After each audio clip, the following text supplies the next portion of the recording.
এই আমরা এখন এসে পড়েছি রাজশাহীর পুটিয়ার রাজবাড়িতে। অতিথিশালা, অতিথিশালী নেই কিন্তু অতিথিশালা আছে।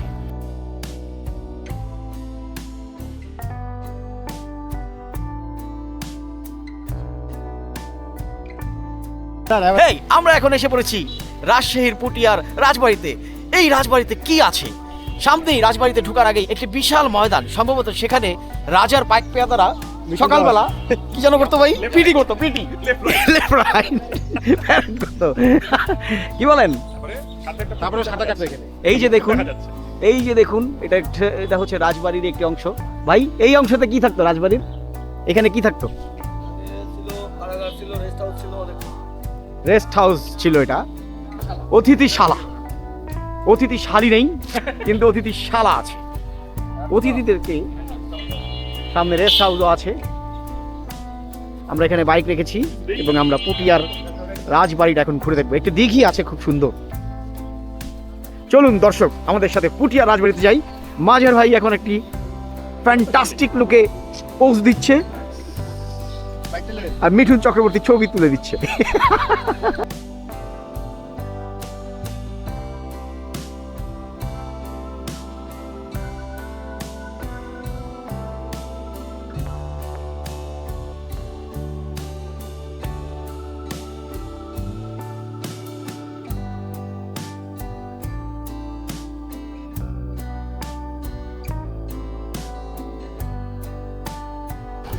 একের পর এক ডাব কাটা চলছে। ভাই ডাব খেতে কেমন? ডাবটা ছোট হলেও মিষ্টি আছে। ডাবটা ছোট হলো মিষ্টি।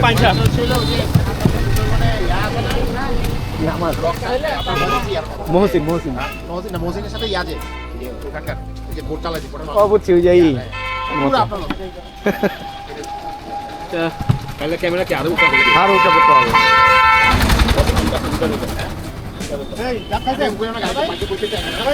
এখন আমি ডাব খাবো, দেখি ডাবটা কেমন। ডাবটা বেশ টেন্ডার এন্ড জুসি। বেল্ট আছে টাইট করার জন্য কত কিছু আছে এই রোদের মধ্যে বাইক চালিয়ে আপনার পানি পিপাসা পাবে এবং এই পানি পিপাসার নিরাময় করবে এই ডাব। ছোট্ট হলেও এই ডাবটিতে কিন্তু পানি রয়েছে এবং সেটি খুব মিষ্টি।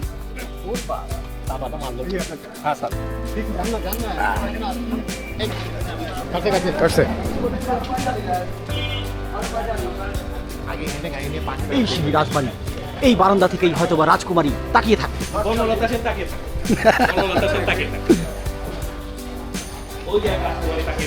ওই যে ওই যে কোথায় কোথায় ওই যে রাজকুমারী, ওই যে দেখুন রাজকুমারী, বোরখা পরা রাজকুমারী। এই এই এই জমিদার বাড়ির যে আছে না আপনার যে জমিদারনি, হ্যাঁ, সে কিন্তু রাজশাহীতে আপনার পানের ব্যবস্থার জন্য জায়গায় জায়গায় পানির মটকা দিছিল, বুঝছেন? এটা এখনো আছে। এই বাড়িরই জমিদারের বউ। এটা তো আসলে জমিদার না, রাজবাড়ি, রাজার বউ রানী। রাজবাড়ি। হ্যাঁ, এই সেই সুবিশাল প্রান্তর যেখানে রাজার পেয়াদারা সকালবেলা পিটি করত ঢাল তলোয়ার নিয়ে।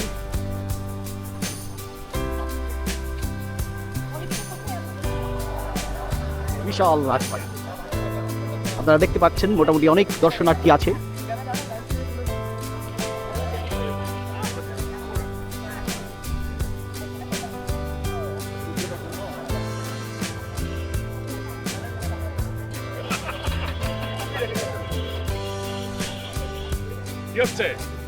বাংলার দেবদাস ছবিটা কিন্তু এই রাজমহলে যদি শুটিং করা হতো তাহলে আরো বেশি ভালো লাগতো মনে হয়। কি বলেন মিঠুন দা?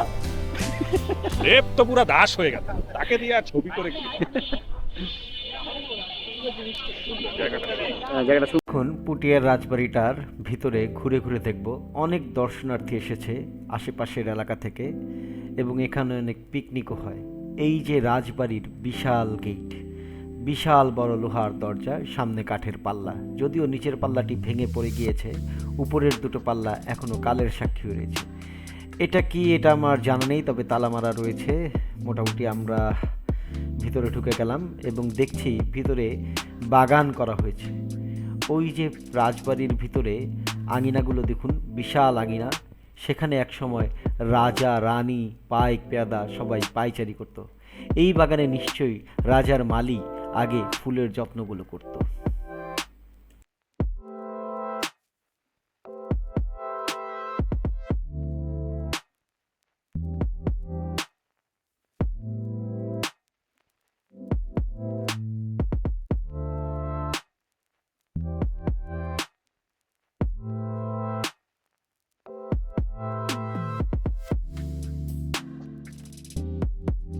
নিচের দিকটা মোটামুটি ঘুরে দেখলাম। এখন আমি আছি রাজবাড়ির সামনের দিকে।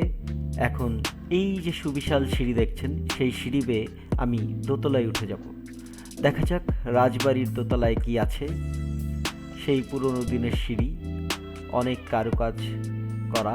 এই যে একটি লোহার গেট দেখতে পাচ্ছেন, কাঠের সিঁড়ি। আমরা রাজবাড়ির দোতলায় উঠে গিয়েছি। এখানে অনেক দর্শনার্থী, অনেকেই আসে ছবি তুলতে। এটা মনে হচ্ছে রাজবাড়ির ম্যাপ। দোতলা থেকে রাজবাড়ির বারান্দা দিয়ে আমরা রাজবাড়ির সামনের উন্মুক্ত প্রান্তরটুকু দেখতে পাচ্ছি। রাজবাড়ির ভিতরে কিছু ছবি রাখা রয়েছে, যদি এগুলো রাজবাড়িরই ছবি, ডিজিটাল ক্যামেরায় তোলা। আগের প্রত্নতাত্ত্বিক নিদর্শন তেমন একটা খুঁজে পাওয়া যায় না। কিছু লোহার সিন্দুক দেখতে পেয়েছি, এছাড়া আর কিছুই নেই রাজবাড়িতে।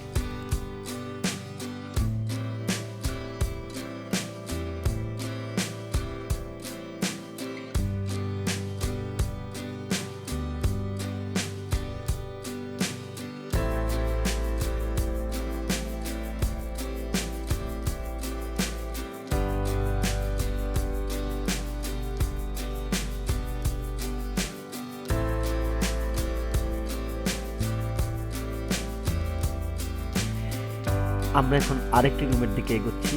এই রুমটাতেও ছবি তুলে রেখেছে এবং ওই যে দেখছেন একটি সিন্দুক এবং সামনে আরেকটি সিন্দুক। এই দুটি সিন্দুক ছাড়া রাজবাড়িতে প্রত্নতাত্ত্বিক নিদর্শন বলতে আমি আসলে কিছুই খুঁজে পাই না।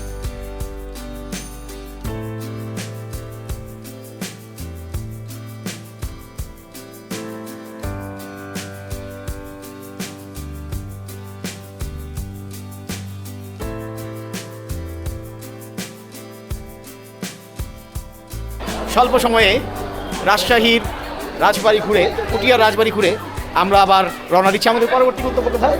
পরবর্তী গন্তব্য হচ্ছে কি মসজিদে। কি মসজিদ? জাক্কি মসজিদ।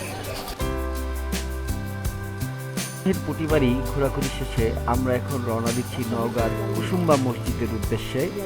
আমরা সকলে এই রাজবাড়িটা ঘুরে দেখলাম এবং এখানে যথেষ্ট রক্ষণাবেক্ষণের অভাবে এই রাজবাড়িটি জরাজীর্ণ অবস্থায় পড়ে রয়েছে। আমরা এখন কুসুম্বা মসজিদের দিকে যাচ্ছি। এটাও মোগল আমলে তৈরি একটি প্রাগৈতিহাসিক মসজিদ। চলুন আমাদের সাথে কুসুম্বা মসজিদে।